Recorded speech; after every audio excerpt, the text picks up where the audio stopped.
une romance qu'elle a longtemps voulu cacher. Alors que la société se libère peu à peu au début des années 70, Françoise Sagan, écrivaine féministe aux engagements très forts, rencontre une jeune femme qui change sa vie, Peggy Roche, avec qui elle vivra une histoire d'amour secrète pendant près de 20 ans. Mais celle-ci, déjà mariée, avait d'abord dû divorcer d'un acteur très connu et père d'une star de série. Ce mercredi 21 juin, elle aurait eu 88 ans, Françoise Sagan, qui a marqué le XXe siècle par son écriture si particulière, nous a quittés en 2004 après plusieurs années difficiles, rongée par les addictions et une très grande dépression. Il faut dire qu'en 1991, 13 ans plus tôt, elle avait perdu l'amour de sa vie, Peggy Roche. Mannequin et créatrice de mode, la jeune femme avait 6 ans de plus qu'elle et lorsqu'elles se rencontrent, au début des années 70, l'attirance est immédiate. Mais les deux femmes sont engagées, après un mariage avec Guy Schuller, Françoise Sagan est unie au mannequin américain Robert Westhoff, dont elle a eu un petit garçon Denis, qui a une dizaine d'années. Peggy Roche, quant à elle, est mariée avec l'acteur Claude Brasseur, qui marquera plus tard par ses nombreux rôles, La Boum, Un éléphant, Ça trompe énormément, Camping, etc.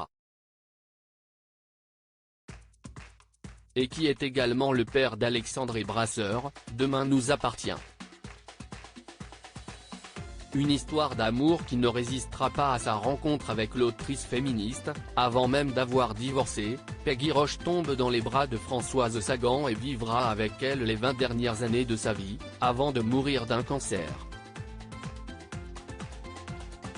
Mais si leur histoire d'amour a été belle, elle a surtout été discrète. Dans les années 70, l'homosexualité n'était pas très acceptée en France et était même punie par la loi.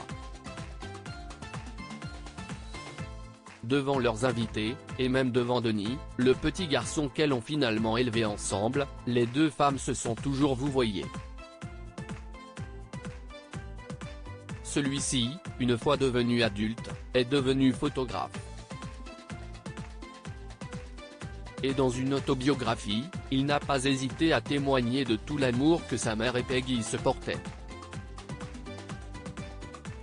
Entre ces deux femmes, ce fut un mélange de passion, de tendresse, d'admiration réciproque, de reconnaissance mutuelle, d'amitié et de connivence comme ma mère ne connut jamais, dans mon souvenir, ni avant ni après elle, a-t-il notamment raconté.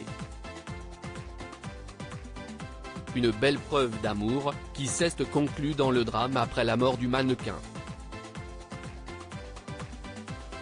Avec la disparition de Peggy, ce fut comme si ma mère avait été déchirée en lambeaux, que l'on eût arraché des morceaux d'elle vivante, se souvient en effet son fils.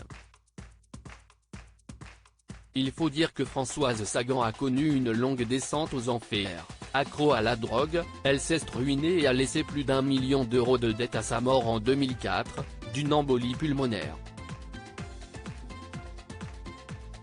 Mais, toujours présent pour rappeler sa mémoire, son fils veille au grain.